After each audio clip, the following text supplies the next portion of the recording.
नमस्ते, मेरा नाम है हर्षिता और आप देख रहे हैं दी लल्लन टॉप। तारीख थी 20 सितंबर 2020। राज्यसभा में किसान बिलों पर वोटिंग होनी थी।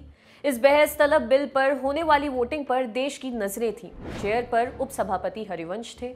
राज्यसभा टीवी का लाइव प्रसारण देश भर में देखा जा रहा था। घड़ी में 1 बजा था और अब बिल के संशोधनों पर वॉइस वोटिंग हो रही थी। बैकग्राउंड में विपक्षी नेताओं के विरोध का शोर सुनाई दे रहा था।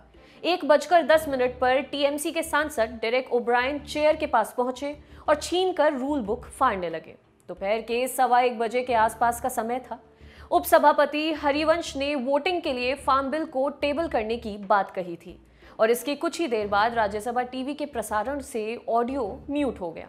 सिर्फ तस्वीरें दिख रही थी, आवाज बंद कर दी गई थी। लगभग 21 मिनट तक ऐसी स्थिति रही और इसी बीच उपसभापति ने कार्रवाई को कुछ देर के लिए स्थगित कर दिया।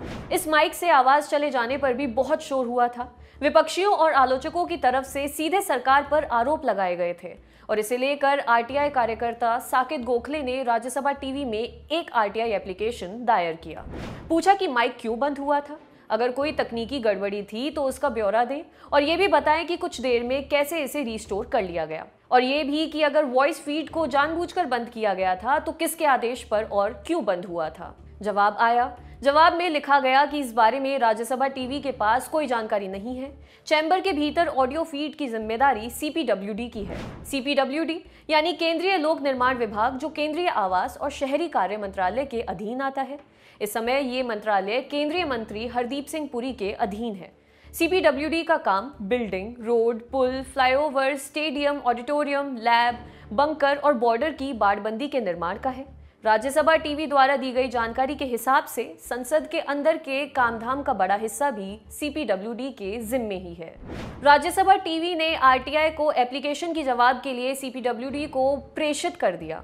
अब जवाबदेही हरदीप पुरी के मंत्रालय वाले विभाग की थी। जवाब तो नहीं आया, लेकिन सीपीडब्ल्यूडी के इंजीनियर ने राज्यसभा सचिवालय के डेप्यूटी सेक्रेटरी को चिट्ठी लिखी। चिट्ठी में कहा गया 20 सितंबर को राज्यसभा में फार्म बिल पर बहस के दौरान सम्मानित सांसदों द्वारा चेयरमैन का माइक खराब कर दिया गया, जिस वजह से ऑडियो बंद हुआ था। इसके अलावा इस पत्र में यह भी लिखा हुआ है कि चेयरमैन के निर्देशों के अनुसार चेयरमैन के माइक के अलावा और कोई भी माइक नहीं ऑन गया और जब ये माइक टूट गए तो राज्यसभा टीवी के आउटपुट को कोई भी ऑडियो नहीं मिल पा रहा था।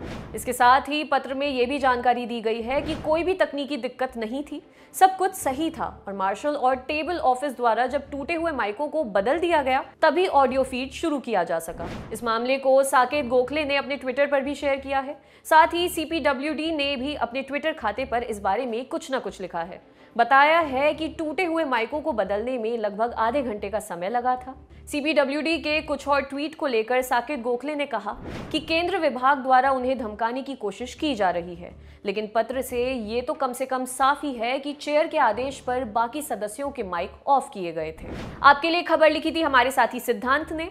अगर आप ये वीडियो फेसबुक पर देख रहे हैं तो हमारे पेज को लाइक करें और यूट्यूब पर देख रहे हैं तो हमारे चैनल को सब्सक्राइब करें। देखते रहिए दी लल्लन टॉप। खास जड़ी बूटियों से बना पेट सफा आयुर्वेदिक चूर्ण आज ही ले आएं। पेट सफा पहली रात से ही असर दिखाता है और इसकी आदत भी नहीं पड़ती। पेट सफा हर रोग दफा।